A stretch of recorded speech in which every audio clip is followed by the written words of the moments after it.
улсын уран зургийн галерей үзүүлж байна. Монголын зураачдын алтан санхүүмөргөөс. Монгол улсын төрийн шагналт зураач Батцэндийн Пүрвсүх. Бүрхэгдөө өдөр. Морьтон партизанууд тал дундуур тоос татуулан довтолгоно. Тэдний дундаас жанжин дамдны Сүхбаатарын унсан хул морь манлайлан цавчна. Соёнбод тугаан намируулсан улаан юудэнтээр тэдний хойноос нэхнэ. Их үлсийн төлөө тэмүүлсэн зорьсон тэдний уухайн дуу Монголын тал хөндийгөөр цуйраадах мэт. Хулшаар бордуу өнгийн найрамчтай. Мордын дүр дүрсэл нь эгээтэл амьдаг элтэй. Энэ бол төрийн шагналт зураач Пүрвсүхийн талын баатрууд зураг.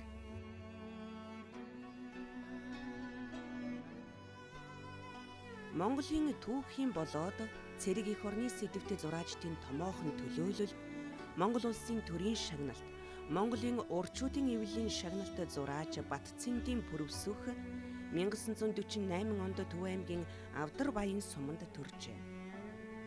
1971-ээс 1977 онд Рэпиний нэрэмжит уран зургийн дээд сургуульд суралцж байхдаа зурсан босогчд Москвагаас Берлин хүртэл зэрэг зургуудаараа олон улсын уралдаанд амжилттай оролцож байлаа. Түүхэн сэдэвт зураг бол зураачтаас маш их ур чадвар, мэдлэг, судалгаа шаарддаг учраас тэр бүр зураачид энэ сэдвийг барьж авдаггүй юм. Пүрвсүхийн хувьд уран бүтээлээ тойрвохта судалгааг маш чамбай, сэтгэлээс хийдэг нэгэн байсан. Тухайн үеийн Ленинград хотод зураач элбэг доржтой сурч байхдаа сүүлийн 5 копекаараа боо чихэр авч идэхээр гарчээ. Гэтэл хуучин номын дэлгүүр рүү орсон Пүрвсүх 1900-аад оны Монголын тухай мэдээлэлтэй сэтгүүл авч гарч ирж найзыгаа уурлуулж байсан гэдэг. Пүрвсүхийн зургууд маш судалгаа сайтай, жижигхэн чимэг орхигдуулалгүй оруулдгаараа онцлог юм. Тухайлбал ардын хувьсгалын сэдэвтэй занд зурганд Сүхбаатар, Хатанбаатар тэргүүтээ ардын журамт цэргийнхэн хөтөл дээр гарч зогсно. Тэдний ард соён бүсэг бүхий туг хийсэх хагаад ардхан талд нь эзэн Чингис хаанаас дайн тулаанд хийсгэж байсан бүх цэргийн хар сүлд харагдана. Энэ тугийг 1940-од он хүртэл Монголын цэрэг айрам хэрэглэж байсан гэдгийг баталнаа. Монголын ардын журамт цэрэгтэй холбоотой эхлэл, шин цагийн босгон дээр, тэмцлийн замд сажил амыг баривчилсан болоод Сүхбаатартай холбоотой цувралуудыг дурдж болно.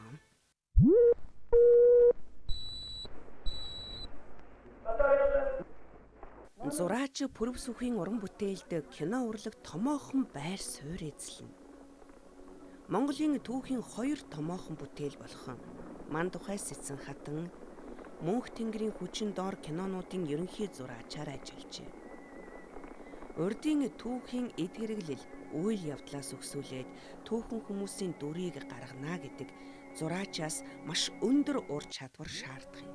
Кинонд зориулан тосон будаг, гуаш, темперээр зурсан зургууд нь бүрэн хэмжээний бүтээлийн дайтай болсон. Пүрвсүхийн судалгаа ямар жинтэй байсны тодхон жишээ нь 9 хөлт цагаан туг юм. 1991 оны үндэсний их баяр наадмаар тэрхүү кинонд ашигласан тугийг цэнгэлдэх хүрээлэнгээр анхлан оруулж ирэхэд ард олон уухайлан багтсан билээ. Энэ мэт гинтийн тохиолдол түүний амьдралд олон.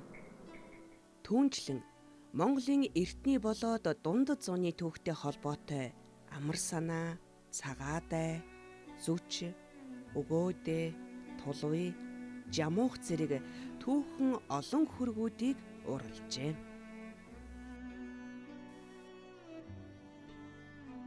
Та бүхэндээ Монгол улсын уран зургийн галерейн алтан санхүүмөргөөс Монголын дүрслэх урлагт түүхэн реалист уран зургийн төлөөлөгч, Монгол улсын төрийн шагналт, Монголын урчуудын эвлэлийн шагналт зураач Батцэндийн Пүрвсүхийн уран бүтээлээс хүргэлээ.